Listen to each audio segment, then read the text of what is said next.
Assalamualaikum warahmatullahi wabarakatuh. Perkenalkan, nama saya Faiza Nur Ainsi, NIM 225520111004. Saya dari Fakultas Teknik Prodi Teknik Informatika Universitas Muhammadiyah Banjarmasin. Di sini saya akan menjelaskan rangkuman terkait materi mata kuliah digital forensik guna untuk memenuhi tugas ujian akhir semester. Langsung saja kita bahas materinya. Materi yang pertama yaitu profesi ahli forensik IT. Programmer dan ahli komputer forensik adalah dua peran yang berbeda dalam dunia teknologi informasi dan keamanan komputer. Berikut ada beberapa perbedaannya. Programmer itu bekerja melawan diri sendiri dan mencoba memperbaiki permasalahan yang kita buat sendiri. Dan ahli forensik itu bekerja menyelesaikan kejahatan komputer dan melawan seorang programmer. Itu bedanya. Kemudian ada pengetahuan yang diperlukan ahli forensik, yaitu ada dasar-dasar hardware, kemudian bagaimana umumnya masterboard record tersebut, dan familiar dengan header dan juga extension file. Ada beberapa kriteria yang harus dimiliki oleh ahli forensik, yaitu metode yang berhati-hati, pengetahuan komputer, hukum, prosedur legal, etika yang selalu tinggi, dan selalu mempergunakan data dalam mengambil kesimpulan. Kemudian materi yang kedua yaitu Undang-Undang ITE. Informasi elektronik adalah informasi yang dinyatakan dalam bentuk tulisan, gambar, suara, video, grafik, atau bentuk lainnya yang dapat dilihat, diakses, ataupun disimpan melalui sistem elektronik.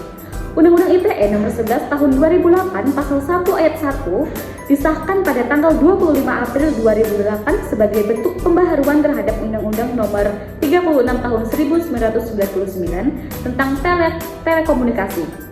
Kemudian ada kelebihannya. Kelebihannya itu memberikan landasan hukum untuk mengatur ruang lingkup digital di Indonesia dan melindungi hak cipta dan integritas data dalam transaksi elektronik. Kemudian ada juga kekurangannya, yaitu adanya pasal karet dan multitafsir yang berpotensi disalahgunakan. Kemudian materi yang ketiga yaitu komputer forensik. Dalam hukum Indonesia memiliki unsur yaitu aturan tentang tingkah laku masyarakat, dibuat oleh yang berwajib, berwenang, dan juga berisi perintah dan larangan. Kemudian ini tuh bersifat memaksa dan terhadap pelanggaran ada juga sanksi yang tegas gitu. Jadi kebijakan di dunia cyber di bidang hukum forensik yaitu secara material atau substansi itu memperhatikan substansi atau materi tindak pidana yang termasuk dalam cakupan hukum. Kemudian kebijakan formulasi untuk tindak pidana di bidang IT ini akan diatur di dalam KUHP atau melalui undang-undang khusus, akan mempengaruhi proses penegakan hukum. Terdapat beberapa asas yang harus dipahami. Asas teritorial, asas nasional aktif, asas nasional pasif, dan asas universal. Undang-Undang nomor 11 tahun 2008 tentang informasi dan transaksi elektronik atau Undang-Undang ITE adalah peraturan hukum yang mengatur penggunaan teknologi informasi ini dan transaksi elektronik di Indonesia. Materi yang keempat, standar metodologi komputer forensik. Terdapat 5 cangkupan standar metodologi forensik, yaitu yang pertama ada pendefinisian. Pendefinisian ini merujuk pada langkah awal dalam proses investigasi. Kemudian yang kedua ada prinsip. Prinsip-prinsip ini mendasar atau dasar yang harus diperhatikan dalam setiap tahap investigasi. Kemudian yang ketiga ada proses dan metode. Proses dan metode ini merujuk pada serangkaian langkah-langkah yang dilakukan untuk mengumpulkan data. Kemudian ada hasil. Hasil ini merujuk pada informasi atau temuan yang diperoleh dari proses investigasi. Dan yang terakhir ada bahasa. Dalam metodologi forensik, bahasa dapat merujuk pada beberapa hal yang berbeda tergantung pada konteksnya. Ada 5 faktor mengacu pada standar komputer forensik, yaitu identifikasi subjek, memperbaiki komputer, pengungkapan jalur komunikasi, permintaan investigasi, dan pengumpulan digital, evidence. Kemudian materi yang kelima yaitu hukum pembuktian. Hukum pembuktian kejahatan teknologi informasi adalah cabang hukum yang fokus pada proses pengumpulan, evaluasi, dan penggunaan bukti dalam kasus-kasus kejahatan yang melibatkan penggunaan teknologi informasi atau jaringan komputer. Ada sumber hukum pembuktian kitab Undang-Undang Hukum Pidana KUHP dan Undang-Undang Informasi dan Transaksi Elektronik. Kemudian di sini ada bukti digital. Bukti digital ini adalah informasi elektronik yang digunakan dalam proses investigasi atau pengadilan untuk membuktikan atau mendukung klaim, argumen, atau fakta-fakta tertentu. Sumber bukti digital bisa bisa berupa berbagai jenis data elektronik seperti file, rekaman suara, email, pesan teks, dan lain sebagainya. Open source system merupakan sistem komputer yang dapat diakses oleh beberapa pengguna secara bersamaan melalui jaringan komputer. Tujuannya untuk pembuktian, ada penuntut hukum itu menggunakan bukti untuk memperkuat kasus dan memberikan keadilan kepada korban. Kemudian ada terdakwa juga atau penasehat hukum. Ini memastikan keadilan dalam proses pengadilan dan membuktikan ketidakbersalahan terdakwa dan hakim.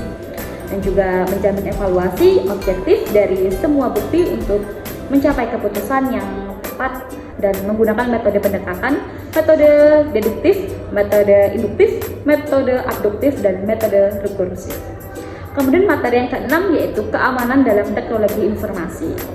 Kegunaan komputer dalam bidang keamanan yaitu untuk perlindungan data, penyelidikan dan forensik, intelijen dan analisis, operasi keamanan dan pendidikan dan pelatihan. Keamanan pada user ada malware, perangkat lunak berbahaya seperti virus, worm, dan trojan horse yang dapat merusak perangkat atau mencuri data. Phishing adalah teknik penipuan yang digunakan untuk menipu pengguna agar mengungkapkan informasi pribadi atau keuangan mereka. Social engineering ada teknik manipulasi sosial yang digunakan untuk menipu pengguna agar melakukan tindakan yang membahayakan diri mereka sendiri. Ransomware adalah perangkat lunak berbahaya yang mengenkripsi data pengguna dan menuntut pembayaran untuk mendeskripsikannya. Serangan zero day adalah serangan yang memanfaatkan kerentanan perangkat lunak yang belum diambil atau belum diketahui dan diperbaiki oleh vendor. Kemudian ada keamanan di tempat publik. Hindari penggunaan komputer publik untuk mengakses informasi sensitif dan berhati-hatilah dengan situs web, gunakan VPN dan pastikan perangkat Anda dilindungi. Materi yang ketujuh ada kejahatan di bidang teknologi informasi. Istilah kejahatan dalam bidang IT ada phishing, yaitu kegiatan penipuan dengan cara menyamar menjadi entitas terpercaya jasanya melalui teks, email, atau situs web palsu. Ada hacking, kegiatan memanipulasi suatu sistem atau jaringan secara ilegal untuk mendapatkan akses dan mencuri informasi. Kemudian ada defacing, yaitu kegiatan mengubah tampilan website secara ilegal. Biasanya defacer akan mencari celah suatu website untuk menyisipkan file. Kemudian ada carding, kegiatan praktik pencurian informasi kartu kredit atau debit. Kemudian carder akan menggunakan informasi tersebut untuk keperluan pribadi. SQLE yaitu sebuah serangan terhadap basis data dengan menyisipkan perintah SQL untuk mendapatkan akses atau merusak basis data. Ciri-ciri kejahatan unik di bidang IT ada ruang lingkup, pelaku ahli dalam menggunakan internet, modus dan kerugian, kejahatan cyber. Berdasarkan aktivitas ini yaitu penipuan atau fraud, spamming, carder, defacing, cyberstalking, dan illegal content. Kemudian materi yang ke-8 yaitu penanganan insiden forensik. Jenis-jenis insiden yang mungkin terjadi menurut manajemen keamanan informasi ada virus, akses tanpa izin, pencurian atau kehilangan kepercayaan pada informasi, serangan denial of service, dan korupsi informasi. Kemudian terdapat 6 fase untuk merespon insiden. Persiapan tahap ini melibatkan persiapan segala sesuatu yang dibutuhkan sebelum terjadinya insiden, yaitu ada identifikasi. Pada tahap ini, tim respon insiden mengidentifikasi bahwa insiden telah terjadi. Kemudian ada pengisian. Setelah insiden diidentifikasi, langkah berikutnya adalah menangani insiden tersebut. Pembasmian, tahap ini melibatkan menghilangkan ancaman dari sistem. Kemudian ini dapat mencakup mengisolasi sistem yang terinfeksi. Pemulihan dan tindak lanjut ada mengevaluasi insiden dan mengambil langkah-langkah untuk mencegah terulangnya insiden serupa. Kemudian materi yang ke-9 yaitu investigasi kasus IT dan keamanan dalam IT. Berikut ini hal-hal terkait prosedur forensik yang dilakukan, yaitu pengumpulan bukti digital, melakukan analisis forensik menggunakan software, mendokumentasi dan mencatat setiap temuan secara rinci agar bisa dijadikan bukti di pengadilan. Menyajikan bukti forensik dan menjelaskannya kepada pihak berwenang. Dalam investigasi, para investigator ini biasanya menerapkan metode pencarian yang sistematis, seperti keyword searching, data carving, internet history, email analysis, metadata analysis, dan timeline analysis.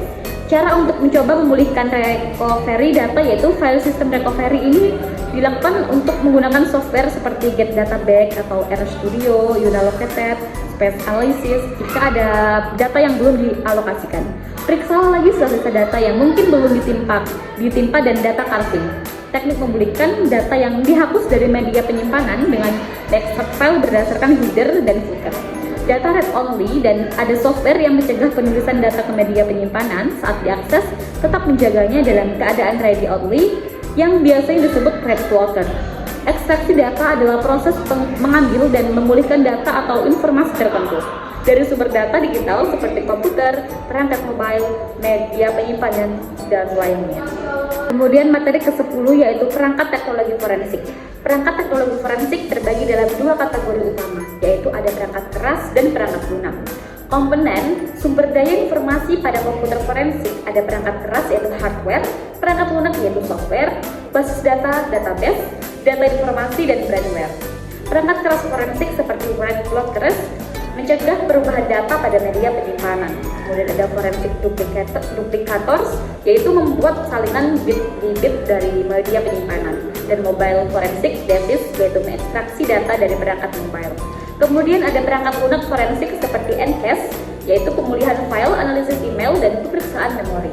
Ada FTK Forensic Toolkit, kemampuan untuk mendeskripsi file dan melakukan analisis media sosial, dan autopsi digunakan untuk menganalisis bits dan media digital. Kemudian ada brainware. Brainware ini adalah perangkat intelektual yang mengoperasikan dan mengeksplorasi kemampuan dari hardware dan software pada komputer. Dapat diartikan sebagai manusia yang terlibat di dalam mengoperasikan serta mengatur sistem komputer. Materi yang ke-11 yaitu tools forensik. Ada 3 kategori tool disk forensik memulihkan dan menganalisis data dari media penyimpanan, tool jaringan forensik memantau dan menganalisis aktivitas jaringan untuk mendeteksi serangan, kemudian ada tool memori forensik yaitu memeriksa dan menganalisis informasi yang disimpan dalam memori komputer. Ncache forensik adalah salah satu tool forensik paling terkenal dan canggih di industri ini. Digunakan untuk analisis mendalam pada berbagai jenis data forensik termasuk dari media penyimpanan seperti hard drive dan perangkat mobile.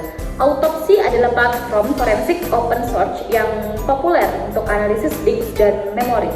Cocok digunakan untuk investigasi digital yang melibatkan pemulihan data dan analisis forensik yang mendalam. Wireshark adalah alat analisis jaringan yang kuat yang digunakan untuk menangkap dan menganalisis paket data yang mengalir melalui jaringan komputer. Forensic Toolkit adalah alat forensik yang kuat yang digunakan untuk memulihkan dan menganalisis data dari berbagai media penyimpanan termasuk hard drive dan perangkat mobile. Kemudian kita masuk ke sesi pertanyaan. Jelaskan detail proses dari fase merespon insiden yang mudah dimengerti dengan contoh kasusnya. Jawabannya yaitu fase merespon insiden adalah tahap di mana tim respon insiden mengambil tindakan untuk menangani dan mengatasi insiden. Keamanan siber yaitu fase 1 persiapan, fase 2 identifikasi, fase 3 pengisian fase keempat pembasian fase, dan fase kelima yaitu pemulihan fase. Pertanyaan yang kedua, dalam analisa barang bukti, apa perbedaan antara analisis tingkat fisik dan analisis tingkat logis? Berikan contoh kasus di mana masing-masing jenis analisis tersebut menjadi sangat penting. Jawabannya yaitu analisis tingkat fisik ini memeriksa perangkat keras hardware secara langsung untuk mengekstrak data. Kemudian pertanyaan yang ketiga yaitu bagaimana jenis-jenis insiden keamanan informasi yang mungkin terjadi menurut manajemen keamanan informasi. Jawabannya yaitu virus itu program berbahaya yang bisa menyalin dirinya sendiri dan menyebar ke komputer lain.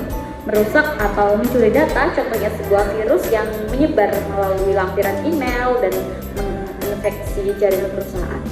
Kemudian pertanyaan yang keempat yaitu bagaimana cara kalian menggunakan alat dan perangkat lunak forensik digital untuk menganalisis bukti digital. Jawabannya yaitu untuk menganalisis bukti digital, kami menggunakan berbagai alat dan perangkat lunak forensik digital untuk mengumpulkan, menjaga, dan memeriksa data dari perangkat elektronik. Ini termasuk membuat salinan bit demi bit dari hard drive, yaitu mengekstrak data dari perangkat hardware, menganalisis lalu lintas jaringan, dan memulihkan file yang dihapus. Kami juga memastikan integritas bukti melalui rantai pengawasan dan dengan menggunakan metode yang mencegah pemalsuan data. Terima kasih. Wassalamualaikum warahmatullahi wabarakatuh.